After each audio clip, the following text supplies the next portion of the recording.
Hello friends. तो आज हम लोग स्टडी करने वाले हैं standard 12 chapter 5 magnetism and matter के बारे में। तो इस वीडियो में इस चैप्टर के मैंने सभी फिगर्स और फॉर्मूलाज को कवर किया है, राइट। तो इस मिनी वीडियो को आपको बराबर ध्यान से बहुत ही फोकस के साथ स्टडी करना है। सारे मैंने जितने भी यहाँ पर फॉर्मूलाज है उन सबको यहाँ पर इस चैप्टर में हमने कवर कर लिया है। हेलो फ्रेंड्स, आपके जो भी डाउट्स है वो कमेंट्स में लिखिए। आपके सारे डाउट्स 7 आवर्स के अंदर सॉल्व कर दिए जाएंगे। अगर आप इस वीडियो की नोट्स चाहते हो तो टेलीग्राम की लिंक नीचे डिस्क्रिप्शन से मिल जाएगी।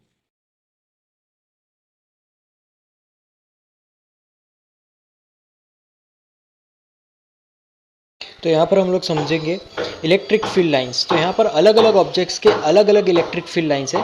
जैसे कि पहला है बार मैग्नेट, राइट। तो बार मैग्नेट के मैग्नेटिक फील्ड लाइंस ऑलवेज अंदर की तरफ साउथ टू नॉर्थ होते हैं, राइट। और सोलेनॉइड में यहाँ पर मैग्नेटिक फील्ड लाइंस जो होते हैं वो यहाँ पर जिस डायरेक्शन में जो करंट होता है, जिस डायरेक्शन में एंटर होता है वहाँ पर उस हिसाब से मैग्नेटिक फील्ड लाइंस एंटर करेंगे और यहाँ से एग्जिट करेंगे, राइट। फिर उसके बाद यहाँ पर इलेक्ट्रिक डायपोल दिया गया है। अब इलेक्ट्रिक डायपोल में दो चार्जेस होते हैं, पॉजिटिव और नेगेटिव। तो एक पॉजिटिव है, एक नेगेटिव है। तो इस तरीके से पॉजिटिव और नेगेटिव चार्जेस, यहाँ पर पॉजिटिव में से इलेक्ट्रिक फील्ड ऑलवेज बाहर की तरफ निकलेगी और नेगेटिव में इलेक्ट्रिक फील्ड ऑलवेज अंदर की तरफ जाएगी, राइट। इस तरीके से इलेक्ट्रिक फील्ड लाइंस यहाँ पर कंस्ट्रक्टेड होती है। अब हम लोग समझेंगे कि bar magnet as an equivalent solenoid.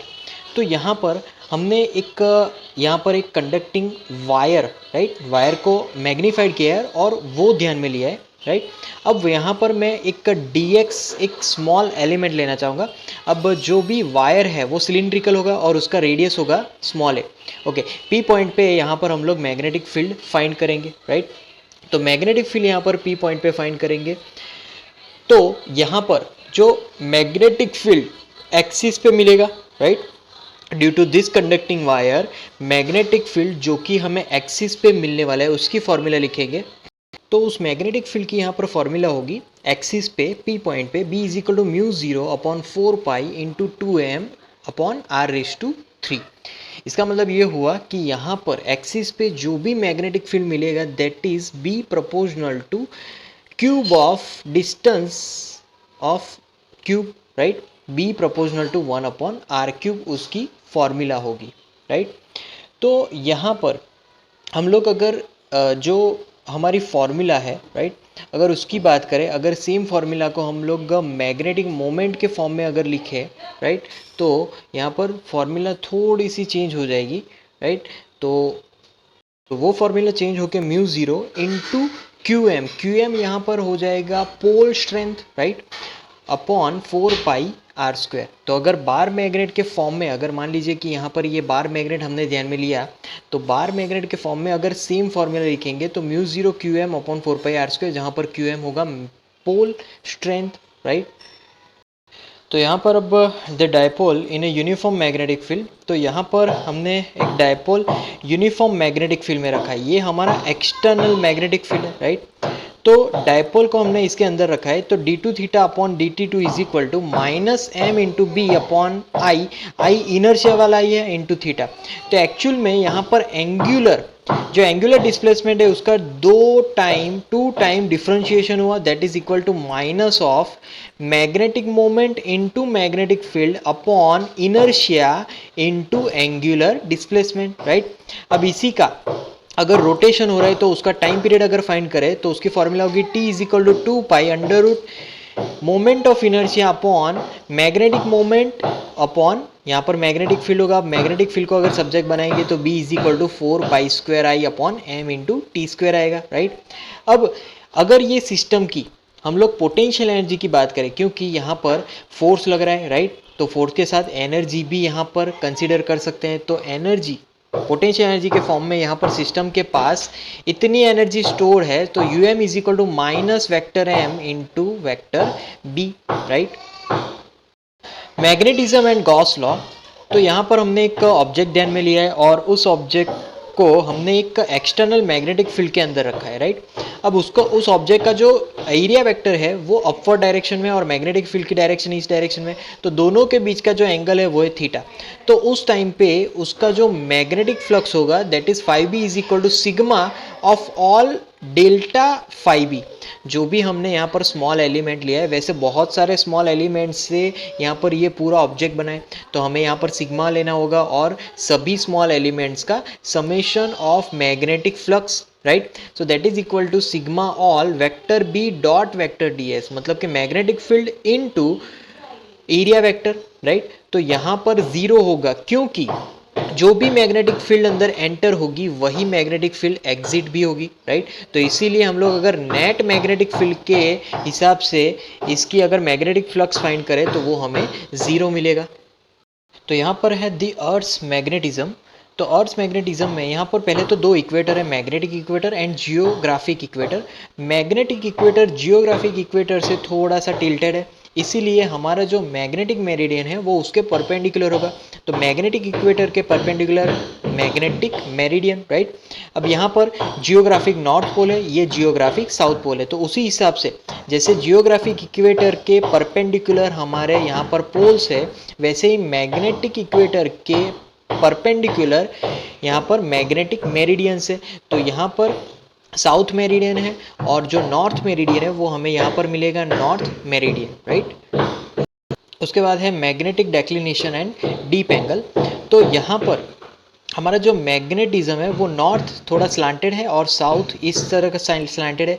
True जो नॉर्थ पोल है वो इस डायरेक्शन में आएगा। तो यहाँ पर जो मैग्नेटिक मेरिडियन है और जियोग्राफिक मेरिडियन, उन दोनों के बीच का एंगल मतलब के मैग्नेटिक डेक्लिनेशन होगा, राइट। तो यहाँ पर कैपिटल डी हमारा मैग्नेटिक डेक्लिनेशन होगा। तो यहाँ पर हम लोग लिख सकते हैं डी इज डेक्लिनेशन, राइट।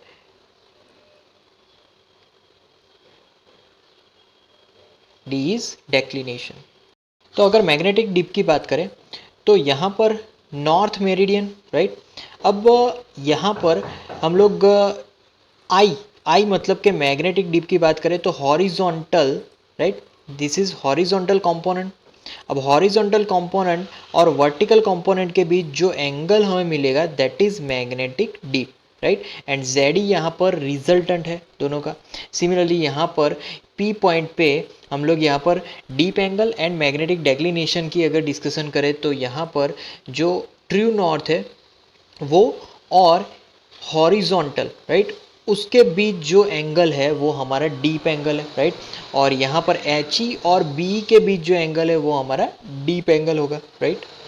तो इक्वेशन के फॉर्म में अगर इसको लिखे तो ये हो जाएगा tan I is equal to यहाँ पर Z E, right, Z E upon H E, मतलब कि vertical component upon horizontal component, right.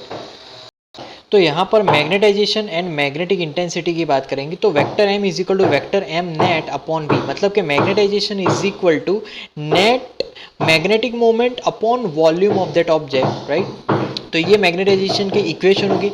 अब यहाँ पर सोलेनॉइड की वजह से जो मैग्नेटिक फील्ड मिलेगा उसकी फॉर्मूला अगर लिखे तो म्यू जीरो एन आई, जहाँ पर एन है number of turns per unit length, right. तो यहाँ पर बेसिकली हमें दो वजह से मैग्नेटिक फील्ड मिलेगी, राइट। तो vector B is equal to vector B O plus vector B M. तो बी ओ और बी एम दोनों की ही वजह से यहाँ पर मैग्नेटिक फील्ड हमें मिलेगी।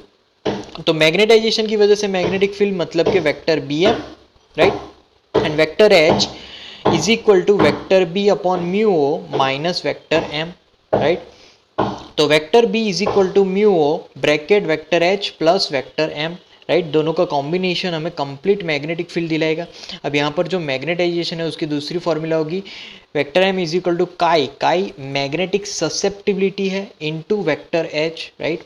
और फिर इस फॉर्मूला को जब हम अंदर रखेंगे तो ये फॉर्म आ जाएगा। उसके बाद यहाँ पर ये जो 1 प्लस काई है उसका यहाँ पर सॉल्यूशन होगा म्यू आर, राइट। तो mu into mu R into vector H, right, ये कंप्लीट फॉर्मूला होगी।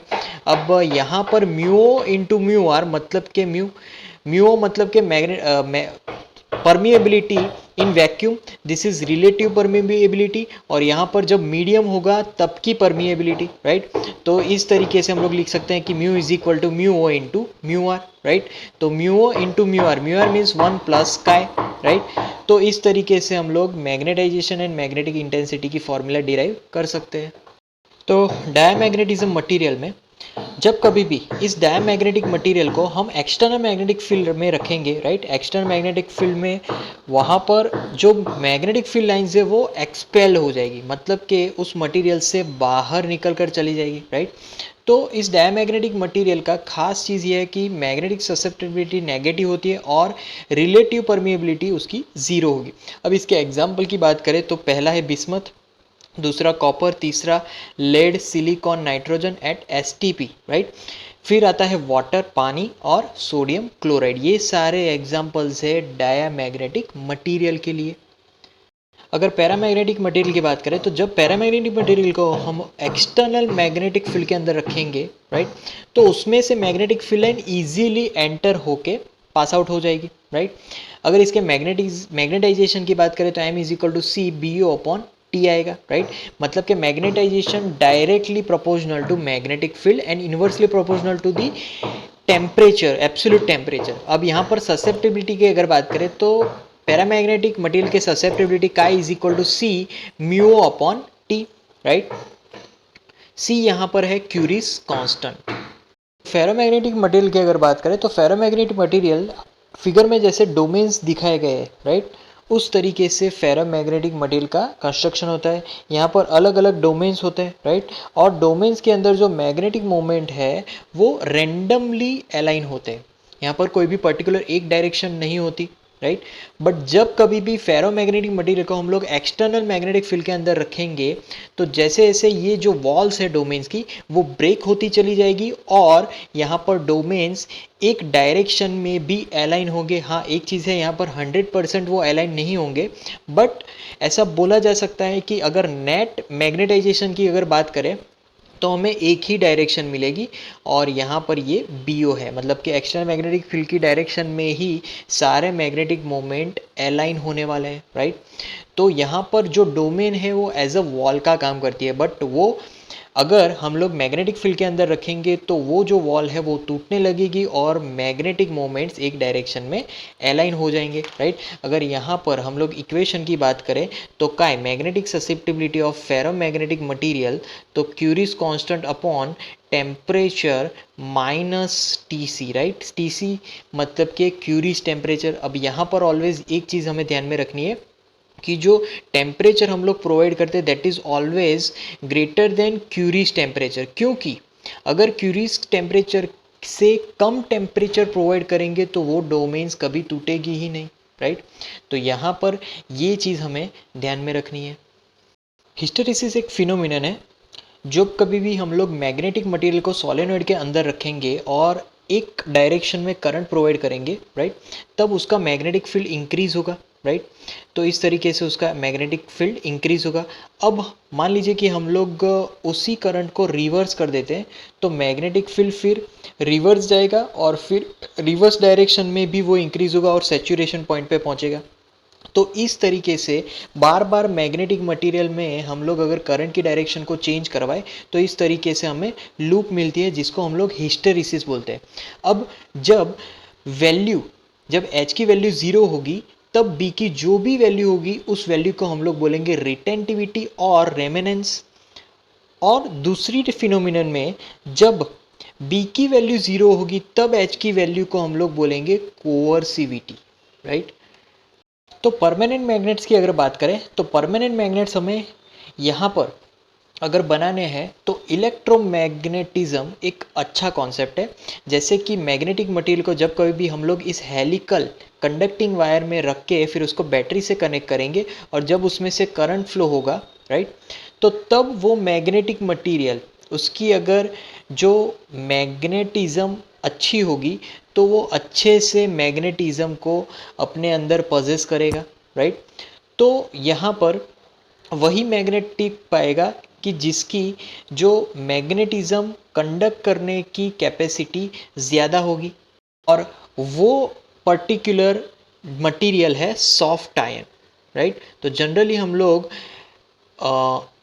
इलेक्ट्रोमैग्नेट्स बनाने के लिए सॉफ्ट आयन का यूज़ करते हैं जो कि जब कभी भी हम लोग सोलेनॉइड के अंदर रखेंगे और करंट फ्लो करवाएंगे तो सॉफ्ट आयन मैग्नेट बन के बाहर निकलेगा और उसका जो मैग्नेटिज्म है वो लंबे टाइम तक रहता है, राइट। तो यहाँ पर इलेक्ट्रोमैग्नेट्स एक इलेक्ट्रोमैग्नेट की जो कंडीशन है, जो सर्किट है, उस हिसाब से यहाँ पर वो ऑब्जेक्ट मैग्नेटिज्म पजेस करेगा।